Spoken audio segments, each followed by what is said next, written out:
do that. They came from the representative from the med school to potentially go back, because undergraduate Kent schools couldn't vote. So if they did vote, they voted via email. Frank would have the record of who did it. So if they did vote, you could potentially set up something to allow those students to vote still in that original process. You could have that. Now that would, if you did that, that would delay the current runoff, because then you would add those to whatever the current total is, and then you would go on and add those up and determine if there needs to be a runoff. So that is something that came up, but if the seminal issue is making sure those students vote, just to let you know, technically, you could determine who had already voted and been counted and who hasn't related to Kent School, so that they could still be given. You could say, okay, at some point in time, we're going to let the Kent School students vote and make sure clearly advertise that with the Kent School students, add that to the current election numbers, and then see whatever runoff needs to happen. And you have to have a date for that runoff election determined. So that's just, and I'm trying to be balanced, provide information, so that you all can make the best decision for students as possible. So I'll stop. Paul, you're next. I think that's a reasonable assessment, but the only issue is that would still delay our elections and possibly, as we've talked about, lower voter turnout. But just thinking about that in general, if we're worried about voter turnout, I think our academic vice president said it best. The people who care to vote are going to vote. And you've got to be able to get the people out, mobilize them, get them to the polls. If voter turnout is lower, voter turnout is lower, but the people still have the opportunity to vote in the end, even if we delay the election. Whether that's saying Kent School gets to go ahead and vote and then we redetermine the runoff, or by what I think would be the simpler option, simply setting a different date for the runoffs and then having all three of them in it. One way or the other, we've got to get the students out to vote anyway. And there's been a lot of talk about, well, discarding student votes. Students won't vote if the runoff is pushed back, or people spend a lot of money. What this really comes down to in the end is whether or not what was done was constitutional and what we're going to do about it. I don't think anyone here is going to say that it was necessarily constitutional the way things went down. But the question is, what are we going to do about it?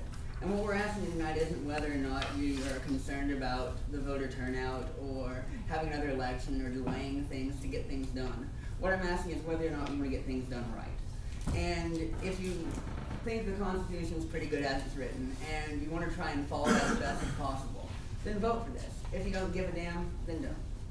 And that's really all there is to it at this point. And on that motion, I'm just going to move to call the question on this. Is there a second? Second. Okay. Voting to vote. No, call the questions. You can just move the questions. Yeah. So call the question. You just vote on the thing that's written. You call the question. If anybody wants to discuss, they can still discuss. Okay. So what? Let them discuss. They're still in a discussion. Okay, we're calling to the question so that. There's no discussion. Is there any discussion? Calling to the question. No. The people that are, there's a whole, guys, just so everyone knows, there's a whole slew of people that have something to say. And a lot of times it's bouncing back and forth between the same people, but everybody has something to say. So if we've called to the question, if you have a discussion, I'm going to keep you in the order because a lot of these people haven't spoken one time. Kyle, go ahead. Point of order, there is a motion on the floor. So we have to Calling the question is not a formal motion. I'm going to call the previous question. That would do it. Okay. Is there a second? What's the motion? Say it again. Call the previous question and vote on it. Let's move the previous question. Move to the previous question. Is there a second? Seeing none, we'll continue with what we're doing now. Kyle, it's your turn. Everything. I'm just Honey, really. I feel like all the things I wanted to ask is kind of like, don't understand. So you can just skip over. All right, all right, bring it back. Amber, go ahead. Okay. First off, I would like to point out, yeah, there's a possibility that voter turnout may be reduced because of this. I understand that. I had extensive discussions with Alex about this when we tried to talk about it as civilized people. And yeah, that's a very legitimate concern, and I understand that. But I ask you all, if people know exactly what happened here, and that an unfair election, or not necessarily fair election, was able to go forward, how many people are going to vote later? How many people are going to care? How many people are going to think that their vote actually matters, and that it's for something that with some integrity in it? I'll be frank there. I would not want to vote in an election that did not have integrity in it. And if not everybody has the same choice, same vote that I got, there's no integrity in that. Secondly, I do not feel comfortable personally emailing my vote to someone. I was one of the lucky people who did get that email. Yes, it did not say who was checking the votes. I don't know if the student worker is doing it or not. There's plenty of people that work. There's plenty of students, graduate students, undergraduate students, etc., that work for the university. I don't know who's checking email. I don't know that it's just one person. I don't know that it could not be subpoenaed under Freedom of Information Act, which anything from a Louisville.edu address can be. I don't feel comfortable voting and sending my vote in via email to somebody over something in which I could be retaliated against. That was one of the reasons that I never unless I was working on a campaign, which is the very first time that I've ever done that, I never publicly came out with who I chose to vote for in any SGA election, and I've been here for 5 years. Because I did not want me or my organization to ever feel any retaliation against that. And if I were a student, and I did not know if the student was checking that, or was going to report that to somebody, I don't know if I'm going to feel any retaliation from it personally. And on top of that, it's not constitutional. It does not follow the letter or the spirit of the Constitution. One thing I discussed with Alex was that if people had an issue, he felt that if people had an issue with voting electronically through email, then they could come into the Student Affairs office and vote on a secret paper ballot. Well, you know, that wasn't even said in the email. People didn't know that they had another option if they didn't feel comfortable with that in the first place. If people had that other option, if that was presented to them, then that would be great. But then again, I submit also that there's a ton of Kent students that don't necessarily live in the city that are only here on Saturdays for classes. So exactly how convenient or fair is it to not give them a way to vote? And to say, well, you can give this paper ballot if you want a completely anonymous election, but then again, they don't have the means to get here. You're preventing access to that. Now, another thing we had discussed too was efficiency. This is an inefficient thing. This is an unfair election. We have all established that. What we are doing and what we are proposing is inefficient. I know, it's uncomfortable. Nobody likes it. You know, Curtis, I'll speak to you. I know you worked hard. John, I know you worked hard. Travis, I know you worked hard.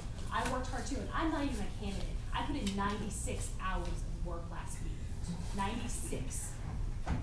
Between everything that I had to do.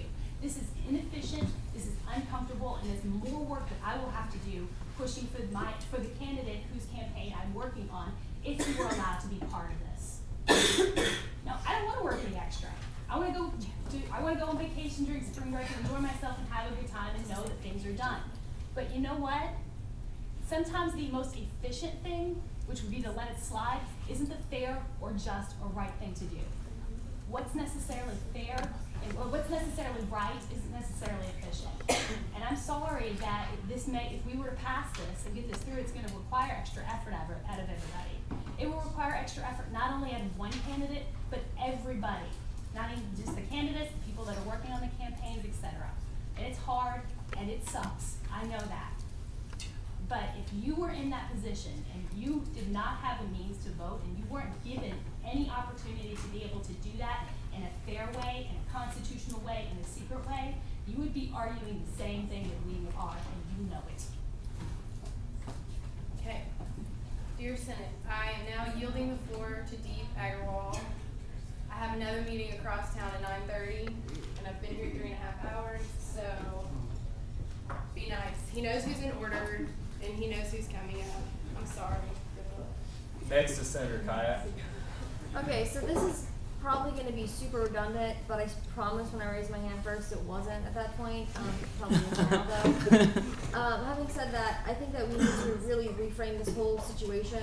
I acknowledge that it is a logistical nightmare. I realize that. but we're getting mired in logistics here, and I think if we concede that a segment of the student body was disenfranchised by merit of the fact that their votes weren't constitutionally admissible, then we need to act on that principle. We cannot get stuck in the logistics at the expense of the principle of the matter, which is the fact that this wasn't a constitutional election, which I think is something that's been reiterated time and time again over the course of this whole entire meeting. Also, I think that as a governing body, we can't assume that our constituents are apathetic, and we can't, I don't think it should be admissible that there's going to be a dwindling voter turnout in subsequent runoff elections or whatever. I don't think that should be admissible because we cannot operate on that assumption. We have to operate on the assumption that our constituents care and they want to elect their representatives into office constitutionally, and that is our job. Aaron. Okay, I just have a few things. They're not really like mean or anything, but one, if you really cared about Kent school students just voting, then you would allow them to vote for every candidate again instead of just for the top three. That's fine. Okay, that's one. Two, they had an opportunity to vote whether by email. I didn't know. Okay, I voted online, and I didn't know who can read my online vote. Most students don't. Most students don't know if it's private, even if it is private and nobody can read it. Most students don't know that. The same with their email. That's one. So okay. So what I'm saying is that if you really cared about the Kent school students voted, you would propose that they get to vote for everybody instead of still voting just for the top three. Two, Preston, you said this isn't about politics. This is student government. One, this is all politics. Somebody submitted this as something to check and balance the Supreme Court. That's politics, trying to check and balance the Supreme Court. When I came in here, I expected to see, this is my first time being in about a year, I expected to see you working for students. I lost $1,900 a semester because of the CAP grant these past 2 semesters because I'm a Carnal Covenant student. That's what I expected to see. What I see is a bunch of you fighting with each other, you're fighting with the Supreme Court. You don't care about students. All you care about are your elections. That's all you're caring about. I'm the Carnal Covenant representative for 350 Carnal Covenant students. Each of them struggle every year financially, socially, and any other way you can imagine to cope with college. They come from rural backgrounds with hardly no support from home. This is supposed to be a support group for them. What this is right now is fighting over people that could have voted with their emails, but they didn't. Okay? What you're doing here is fighting over things that most of the regular students don't care about. What you should be doing is, I went to the rally for Frankfurt the other day. You know how many of you were there? Less than 1 or 2%. Fighting for what I need as a student on campus. Okay? So if you're going to fight about the Supreme Court decided that the electing by email was constitutional. That's their decision. If you want to fight that, you can fight that. You can fight that. If you want to fight that, you can fight that. If you want to decide that it's not constitutional, then you can. But don't bring up all this other stuff about saying we care about Kent school students, because that's not what the real deal here is. Be honest and straight up and show that what you're really concerned about is your election. Travis Scott admitted when he came up here that this was submitted because it benefited him. Point of order. No, that's not what he said. That's exactly what you said in He other words. He said he's biased. He did In not other say he words, submitted it if because- you're biased, then that means it's going to benefit you. Okay? This is being recorded, so we can go back and I check. don't care if it is being recorded. All I'm saying is that each of you, instead of looking at this and saying, well, whether they could vote in emails or not is constitutional or it's not, they could have voted via email. Move on to something that really matters. Student government has become something where you fight with each other about stuff that doesn't matter to a hill of beans. Okay? And, you know, like I said, I expected more when I came here, and this is what I got. And